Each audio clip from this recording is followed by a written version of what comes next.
Sziasztok, üdvözöllek titeket! A mai nap egy nagyon szép nap, ugyanis megosztom veletek a húslevesem receptjét és annak titkait. Az én húslevesem attól különleges, hogy nagyon finom. Többen írtátok már, hogy amióta elhagytátok az ételízesítőt, azóta valahogy nem sikerül olyan jól a húsleves, hogy mi lehet a hiba. Nos, elárulom. Húslevest nagyon jól lehet készíteni ételízesítő nélkül is. Vannak olyan ételízesítők, amiben már nincsen, csak a szárított zöldség, illetve némi só összekeverve. Viszont én nem erre esküszöm, hanem arra, hogy meglegyen a megfelelő fűszerkeverék. Ez a fűszerkeverék, ami az én levesemet jellemzi, illetve ízét, ebbe a kis gézlapba van belecsomagolva. Ugyanis a fűszerek azok, amik a só mellett ki tudják teljesíteni, vagy be tudják teljesíteni azt a funkciójukat, hogy nagyon finom ízt varázsolnak ennek a kis lének, azaz a levesnek. A legfontosabb hozzávaló a marhahús, ami legyen lábszár. Azért fontos, mert a lábszárban van a legtöbb kollagén, azaz a kocsonyásító anyag, amitől ízes lesz a leves. A második hozzávaló az a velős csont. Ma már tényleg majdnem mindenhol lehet kapni, aminek a titka az, hogy ha belefőzitek a levesbe, szintén lesz benne megfelelő zsiradék, ami ugye a velőből jön ki, viszont ahhoz, hogy ne jöjjön ki és ne ússzon a leves tetején szana szét, nagyon egyszerű a technika, sóval kell bedörzsölni mindkét oldalát így. Tehát szépen a velős részre rányomtok egy kis sót. Ha bedörzsöltétek mindkét oldalát, akkor fogjátok és félreteszitek. Természetesen mind a hús, mind pedig a csont, mind pedig a zöldségek jól átlettek mosva, ugye ez is nagyon szükséges hozzá. Jó, és akkor jöjjön a titok. A titok tehát, hogy milyen fűszereket teszek a levesbe. Nagyon egyszerű, illetve a mennyiségre is nagyon figyelni kell. Ez például a babérlevél, ami ilyen pici kis darab, de kell bele. Tehát babérlevél. Van hozzá szemesbors, ez szemesbors mix. Van benne fekete, fehér, zöld, illetve rózsabors is. Ebből egy ilyen kis tájáskanálnyi mennyiség. Ami még kell hozzá, szerintem, az koriandermag szárított. Ebből lehet egy picit több, ez nem viszi el az ízvilágot.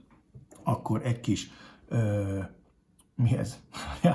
Elfelejtettem a nevét, van ez így, nem borókabogyó, hanem mi az? Szegfűbors, szegfűbors. Hát igen, az én fejem sem káptalan. Na, szóval szegfűbors. Így? Akkor van ez egy kis őrölt szerecsendió, azért őrölt, mert egyébként itt sokkal jobban kioldódik az ízvilág. 2 darabka gyömbér, illetve egy darab szegfűszeg. Így. Sáfrányos szeklice őrölve vagy egészbe. Ez is nagyon fontos, ez a szín kialakításában komoly szerepet játszik. Ugyanis, hogyha van zsír, ami kijön a velőből, és van színezőanyag, ami zsírban oldódik, akkor szép színű lesz a levesünk. Természetes módon. És akkor, ha az egészet elkeveritek, és beszacskózzátok, akkor lesz 2 ilyen kis bogyó belőle. Miután hideg vízben odaraktátok a húst és a velős csontot főni, kislángon, szépen lassan fölford, lehaboztátok, majd megint fölford, megint lehaboztátok, és akkor utána jöhet bele a fűszerzacskó. 1 óra lassú tűzön való főzés után lehet látni, hogy a hús már majdnem puha, a velős csont is, illetve benne a velő már remegős, illetve a fűszerzacskók is már, illetve az ízei teljesen kioldódtak, és egy ilyen barnás színű levet kaptunk. Na hát, most jön a bezöldségelés. Ugyanis a zöldségeknek egyébként olyan hosszú idő nem kell, és ha azt akarjuk, hogy a levesbetét, vagy a levesbe is, mint betét belerakjuk, akkor ne főzzük szét. Na de, mit is kell beletenni? Még egy nagyon fontos dolog, hogy ilyenkor adok hozzá még vörös hagymát, amit előtte serpenyőben lepirítottam. Ez nem csak, hogy ízt, még egy plusz ízt ad neki, hanem nagyon szép színe is lesz a levesnek. Tehát innentől kezdve még körülbelül főzöm egy 1 órát, a hústól függően egy másfelett, tehát körülbelül 2-2,5 óra az én levesemnek a készítési ideje. Jó, tehát vöröshagyma, akkor jön bele egy kis kapuszta, azaz káposzta, jó sok sárgarépa, zeller, karalábé, egy paprika, egy paradicsom, egy fokhagyma, fehérrépa és paszternák. Na, hát itt az újabb nagy 10 millió eurós kérdés. Mi a paszternák és mi a fehérrépa? Önmagában egyébként csak méretre különbözik egymástól, mert mind a kettő fehér és gyakran keverik össze. De a lényege, hogy a paszternáknak egyébként teljesen más íze van, ilyen édeskés íze van, és nem tudja a húslevesbe azt a funkcióját, amit a fehérrépa. Általában a fehérrépa drágább is. Szóval fehérrépát és paszternákot vegyítsük, én arra esküszöm.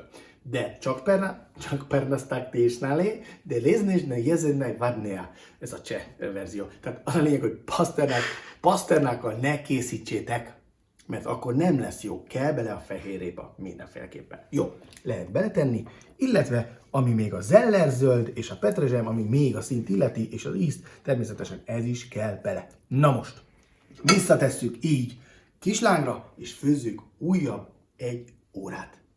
Ez az 1 óra azonban 2 óra, tehát újabb 2 óra lett, tehát az összfőzési idő 3 órára sikeredett. Ez attól van, hogy mindegyik marha lábszár, másmilyen típusú, más kép puhul meg, úgyhogy ez nem szentírás, hogy 1, 2 vagy 3 óráig fő egy leves. Marha leves, tehát inkább 2 vagy 3 óránál fő. Na, ez a 3 órás volt. Na de itt van íme, itt van a megfőtt lábszár, itt van a velős csont, aminek ugye besóztuk az elején, benne maradt a velő, most ki is ütjük, pif, kiütjük a másikból is. Nagyon heves vagyok már, mert éhes vagyok. Ezt úgy hívják ezt az állapotomat, hogy mérhes, tehát mérges és éhes. Jó, összekeverjük egy kis sóval a velőt, egy kis törött borssal, és akkor már is mehet rá a pirítósra. Ez egy ilyen kis olivás kenyér, úgyhogy még megküldöm a tetejét egy kis velővel.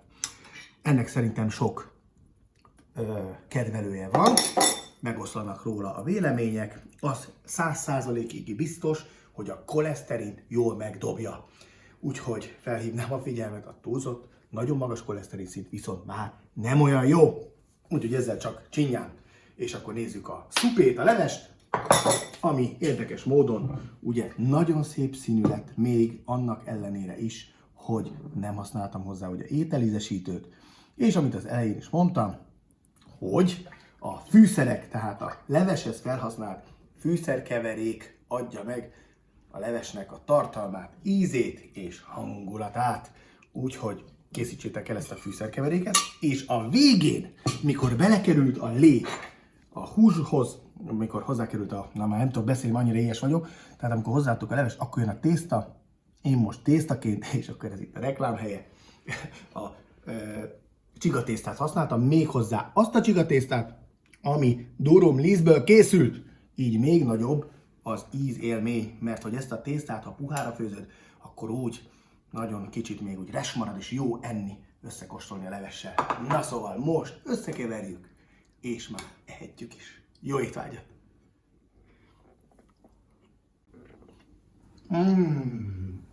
Igen!